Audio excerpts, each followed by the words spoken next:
السلام علیکم ورحمۃ اللہ وبرکاتہ۔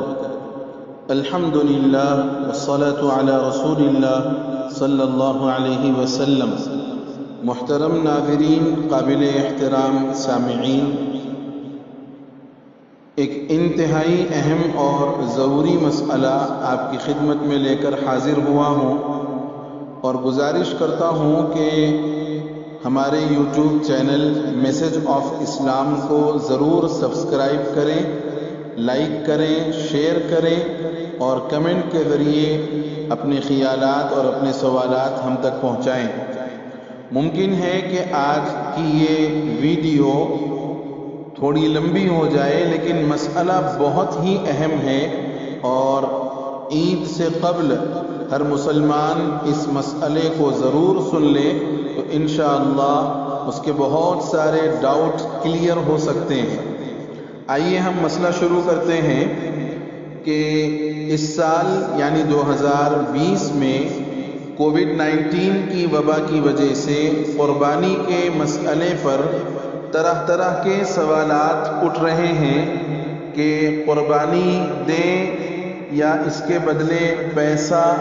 اپنے رشتہ دار یا ضرورت مند لوگوں پر صدقہ کر دیں۔ اصل میں بعض روشن خیال کہلانے والے لوگ اس سال بڑا شور مچا رہے ہیں کہ کووڈ-19 کی حالت کی وجہ سے قربانی والا عمل نہ کر کے پیسہ صدقہ کر دیا جائے،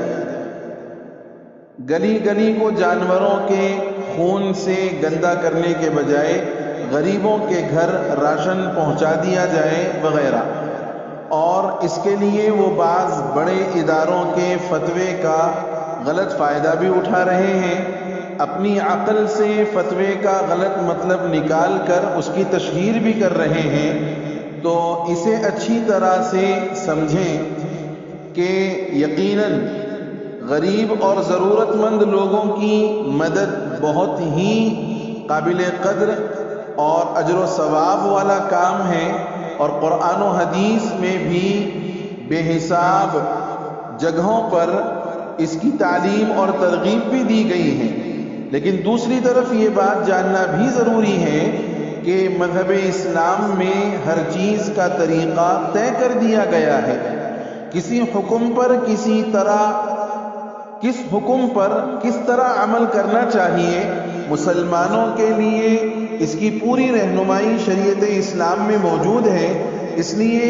ہر مسلمان کے لیے لازم ہے کہ وہ اپنی طرف سے کسی بات کو اچھا یا برا سمجھنے سے پہلے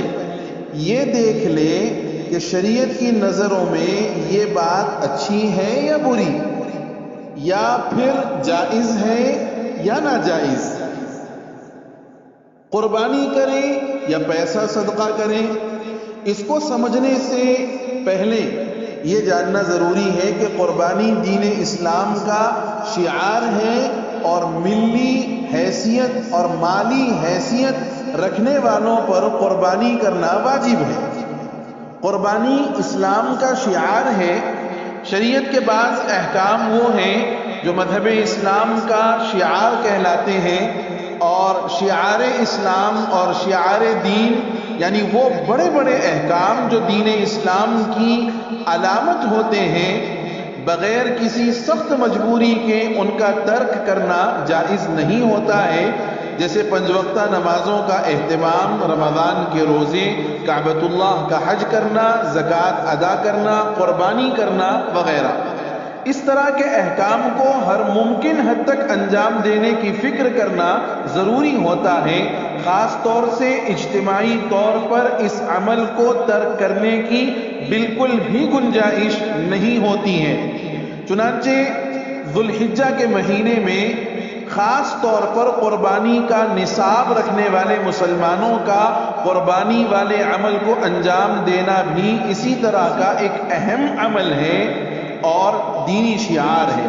چنانچہ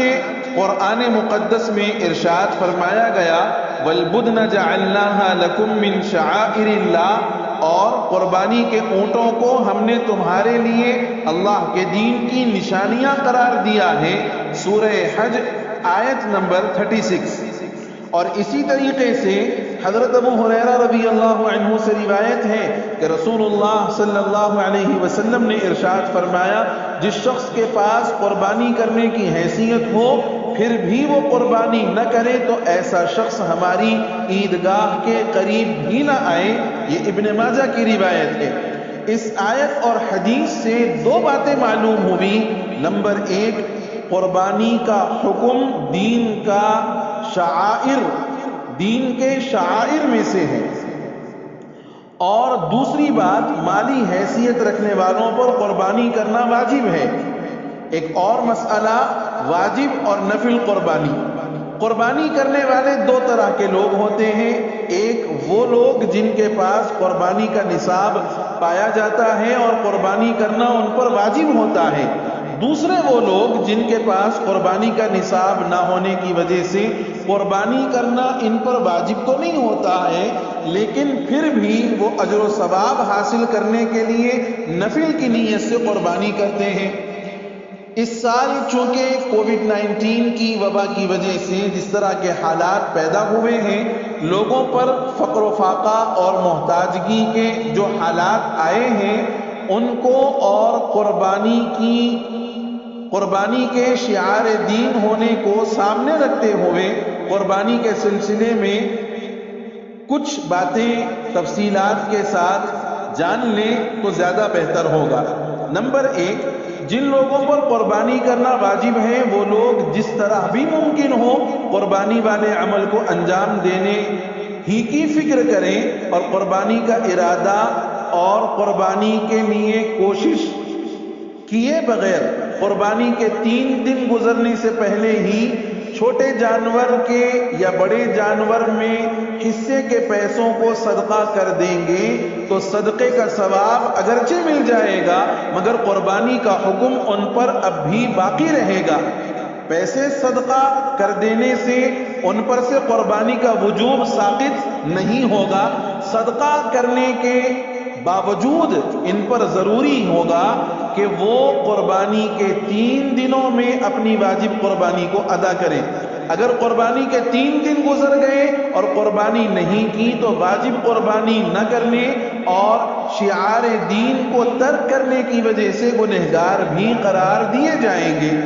دوسرا مسئلہ، جن لوگوں پر قربانی کرنا واجب نہیں ہے لیکن نفل کے طور پر قربانی کر رہے تھے، ایسے لوگوں کے سامنے 2 راستے ہیں۔ پہلا یہ کہ قربانی کر کے قربانی کا سارا گوشت غریب لوگوں میں تقسیم کروا دیں۔ دوسرا راستہ یہ ہے کہ قربانی کے بجائے رقم غریب لوگوں میں صدقہ کر دیں۔ چونکہ ان پر قربانی کرنا واجب ہی نہیں تھا اس لیے یہ گنہگار بھی قرار نہیں دیے جائیں گے۔ اب ایک سوال ہے کہ اگر حکومت اجازت نہ دے تو اس وقت ایک سوال بہت زیادہ چل رہا ہے کہ کووڈ-19 کے حالات کی وجہ سے اگر حکومت جانور ذبح کرنے کی اجازت نہ دے تو کیا کریں؟ اس بارے میں چند باتیں اچھی طرح سمجھ لیں۔ پہلی بات، سوشل میڈیا کی وجہ سے سب سے بڑی مصیبت یہ ہے کہ حکومت کی پابندی لگانے سے پہلے خود مسلمان اپنے مذہب میں اصل حکم کی اہمیت کو سمجھیں اور دوسروں کو سمجھانے کے بجائے اس کی جگہ آسانیاں نکال کر حکومت کو اصل حکم پر پابندی لگانے کے راستے ہموار کر دیتے ہیں، جس کا بہت بڑا نقصان ساری امت کو اٹھانا پڑتا ہے۔ اس لیے مسلمانوں کو چاہیے کہ حکومت کے اپنی طرف سے کوئی بھی فیصلہ لینے تک بالکل خاموشی اختیار کریں، وقت سے پہلے کسی بھی طرح کے فتوے یا تحریرات وغیرہ نہ لکھیں تاکہ میڈیا اس کا غلط فائدہ نہ اٹھائیں یا پھر بعد میں ہمیں خود اپنی بات کی وضاحت کرنی پڑے۔ دوسری بات، اگر حکومت پابندی لگاتی بھی ہے تب بھی سارے مسلمانوں کو چاہیے کہ جو احکام شعار دین کہلاتے ہیں اسلام میں اس کی اہمیت حکومتوں کے سامنے واضح کریں اور بتلائیں کہ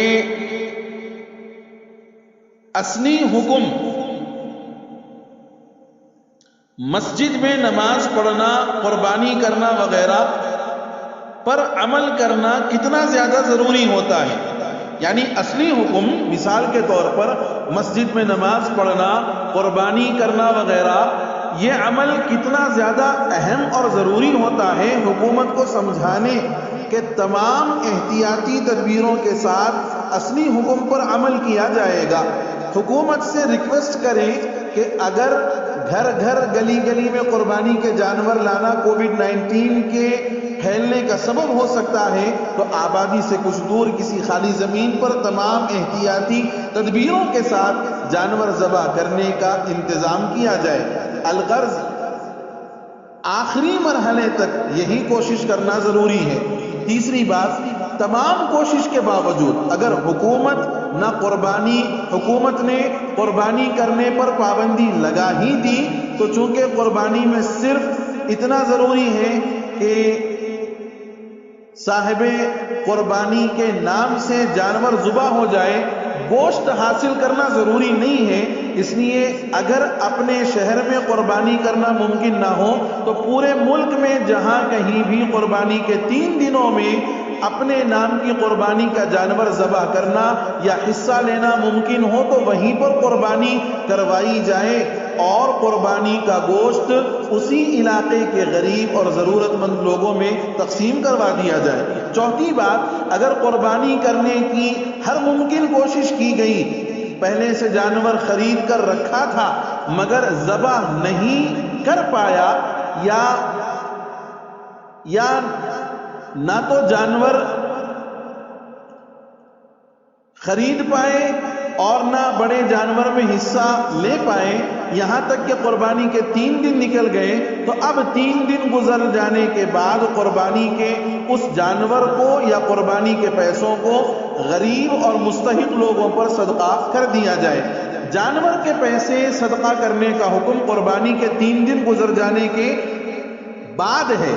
ورنہ اصل تو یہی ہے کہ قربانی کے 3 دنوں میں ہر ممکن کوشش اسی بات کی جائے کہ کسی بھی طرح قربانی والے حکم پر عمل ہو جائے۔ اگر اس کی فکر کیے بغیر پہلے ہی سے پیسے صدقہ کرنے کا ارادہ کر لیں گے تو گنہگار قرار دیے جائیں گے۔ یہ ایک انتہائی اہم اور ضروری مسئلہ تھا۔ اللہ تعالی ہم تمام کو صحیح معنی میں اس بات کو سمجھنے اور اس کے مطابق اپنی قربانیاں ادا کرنے کی توفیق نصیب فرمائے۔ آمین۔ والسلام علیکم ورحمۃ اللہ وبرکاتہ۔